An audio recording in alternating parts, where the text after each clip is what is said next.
This is LBC from Global, leading Britain's conversation with Andrew Castle. Call 0345 6060 973. Text 84850. Tweet at LBC. And a very good morning to you, 4 minutes past 9. It's a Wednesday morning, the 28th of December, and I'm still jolly wound up about parking charges, and so are you. I'll get your calls in a few minutes' time. Experts are warning middle-aged people in England face a health crisis because of unhealthy lifestyles. Public Health England say desk jobs, fast food and the daily grind are taking their toll. 8 in every 10 people, just over, aged 40 to 60, right in the middle, in England, are overweight, drink too much, or get too little exercise. How many of those three did you tick? So how can we actually fight this? We are talking about our inactivity. We've got to put it right. 0345 6060 973. Well, this is an absolute beauty, isn't it? Because, I mean, it starts in school. Right, firstly, exercise starts with personal responsibility. You've got to look after yourself. So, for me personally, this has been my living. This has been my profession. This is what I did. Thought about my body, my physical skills, because I was a sportsman for years. So, you know, you might say, well, it's easy for you to say. Well, it wasn't easy for me to say. I had to work my backside off from the age of 11. About physical exercise, understanding what goes in and understanding what comes out in terms of exercise, in terms of energy, in terms of function. So listen very carefully to this. And I know it gets really, really complicated, but at the end of the day, this is about personal responsibility, and it's about what you put in and what goes out. Okay, that's the weight thing. Now, there's all sorts of mental issues around this, and I'd be perfectly happy to explore all of them with you. It's 0345 6060 973. Goodness knows the relationship that we have in this country and in the West with food is a complicated one. I get that. You can give me a call. You can share everything you like with me. But the bottom line is, if you put too much in and not enough goes out, you're going to get bigger. Similarly, if you put too much out and you don't put enough in, you're going to get thinner. So let's just remember that before we get bombarded with a whole lot of nonsense about how if, you know, you distill the sugar of a glacial snail and you add it to a little bit of this. Gimmicks and gimmicks again. Okay, it is much easier than you think. There are all sorts of people out there, a fool and their money are easily parted, who will sell you quick and easy solutions to this. So that's so personal responsibility. Too much in, not enough out, you get bigger. So that's where I'm starting from. It's not school, it's not anything. It's your responsibility to look after yourself. We are a nation who have become devoid of understanding about our physicality. We don't live physical lives like we used to. We don't work the land. We end up in a car. We end up sitting at a desk going tap, tap, tap, tap, tap, when we should be being physical. So that's what's happening. It's only 100 years ago we didn't even have cars. Do you see what I mean? So we've become sedentary, and there are problems. An analysis of national data by Public Health England reveals that 80% of men and 79% of women in middle age are either overweight or obese. 25 years ago, you would not see the amount of people waddling down the street that you do now. You know we are storing up problems. What can we do about it? Let's try and address the issue. Dr. Chinadore Raj, consultant physician at the London Obesity Clinic and director of Simply Weight, a weight loss company, joins us. And so does Nicci Roscoe, confidence and lifestyle coach and fitness advocate, which sounds great. We'll discuss it. Classic week for this, by the way, between Christmas and New Year. Will we make you feel guilty? Will we shame you into exercise? Oh, yes. Let's get evangelical. Dr. Raj, if I could start with you this morning. You're in a good business. Well, I'm in the business to help the country out. Yes, thank you. Good morning. Good morning to you. What do you suggest when people come to you? How do you first make an assessment of people's needs? Right. I'm basically an endocrinologist, expert in endocrine or hormones, but I specialize in bariatric medicine, which is obesity. Now, you said about in and out, food in and out. But the thing is, it's not rocket science. Everyone knows that if you eat too much, exercise less, you're going to put on weight. But the problem is, why do people eat more? That is the question. Well, that's the interesting relationship with food, isn't it, that we seem to have developed? Absolutely. We have twisted the neurohormonal hunger for food for survival into pleasure, and that is the problem. The high energy food is converted to pleasure. We eat for pleasure. We don't eat for anything else. So when you are stressed, we need pleasure. We go for food. So people are not daft. Everyone knows that you got to eat less and exercise more. But there's more to it. That's what public health needs to address. Oh, that's very interesting. So you've gone straight for the mental side of things, haven't you, Dr. Raj? Straight for the mental. Yeah, absolutely. A neurohormonal. That's what I believe in.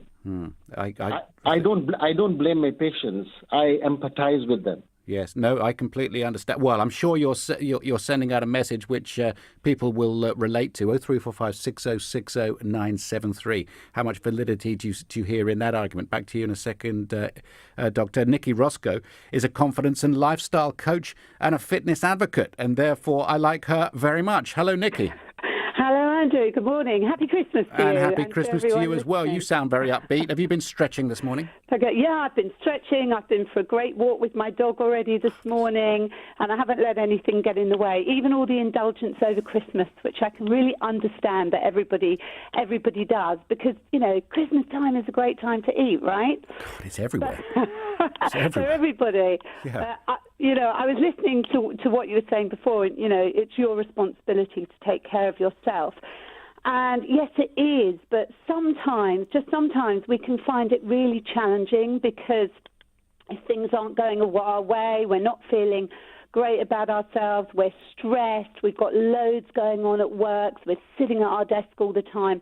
It is up to us to mentally, and as Dr. Raj was saying, talking about this neurohormone, it is our mindset to have that positive mindset, to not want to have that pain, to want to have the pleasure of feeling good again, to actually go and do something about it. And yet, Nicci, you eat something. You're in a supermarket. All the chocolates they're at children height and everything else. We keep on stuffing our faces. Ultimately, I'm sorry about this, but this is the way it is. We keep on stuffing our faces, and then a couple of days later, a week, 2 weeks, a month later, you look in the mirror. You don't like what you see, and the whole thing is self-perpetuating. I agree. I absolutely agree. And what it's all about is choices, and it's the choices that we need to make. I was working with a client, on one-to-one client, and she was lacking energy, feeling really awful and miserable about herself. She was thinking negative thoughts. She was low. She was eating loads of sugary foods. So by changing that, by starting to make choices, by instead of having chocolate bar, to have an apple or to have some carrots and celery and hummus, and I know that might sound boring to people, or a health bar, and to get out there and do some exercise can make such a difference. And it made her feel so much better. But she reached that low point before she wanted to start getting out and doing something. Are we talking about women here primarily, Dr. Raj? Or is this, men as well are developing all sorts of eating disorders which they didn't have in the past? And I know I've gone clinical here, but it has to be said. Is it women that we're still talking about primarily? No. In this country and in the Western world, the prevalence of obesity, overweight, and obesity is nearly similar for both men and women. The reason we are talking more about women is women seek help, and they seek help for body image issues. So that is why it's more, you think it's the women, it's not the women. I sit in a clinic, both in the NHS and private, and see 90% of women who are using the services. There's only 10% men who are either being pushed by the GPs or by their partners. They're not bothered. No. Whereas the women are bothered due to body image.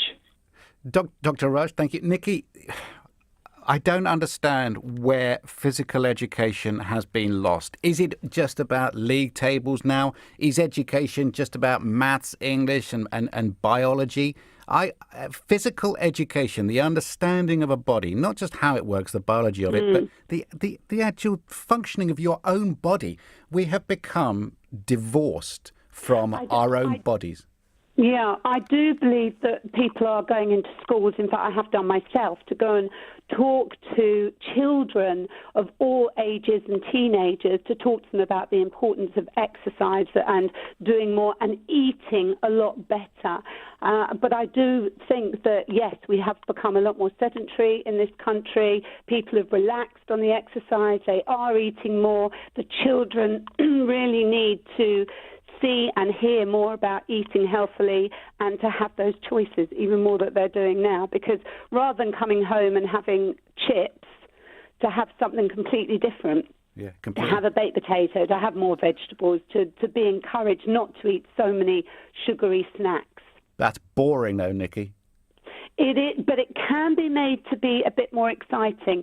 You know, I remember with my own children that I used to give them fruit platters, and on the with the fruit platters, they'd have different kinds of dips that were indulging, that they used to enjoy as well. You know, a little bit of something in moderation is okay, but to have the healthy snacks as well, I think is really important. And I also believe that getting our children out there to exercise as well, getting them into doing regular walks, being healthy, running up and down the stairs, using tiny little hand weights, having fun with balls, you know, getting outside, because there's so much going on with, you know, that they can just sit at the computer, they can watch TV all No, but they might cut their knee or something, Nicci. We can't have we can't have that. Listen, I want you to have a great day. Thanks for getting the conversation going. I think it's a very important subject. Dr. Raj, you're probably jolly expensive, but you're probably very, very busy as well, aren't you? This is, as I say, a very big subject. No pun. Absolutely, yeah. It's causing huge impact. My worry is in the next 20 to 30 years, what we are talking about, the middle-age group are going to be elderly, and you're going to have a sick elderly population stretching out already stretched healthcare resources. That is my biggest worry.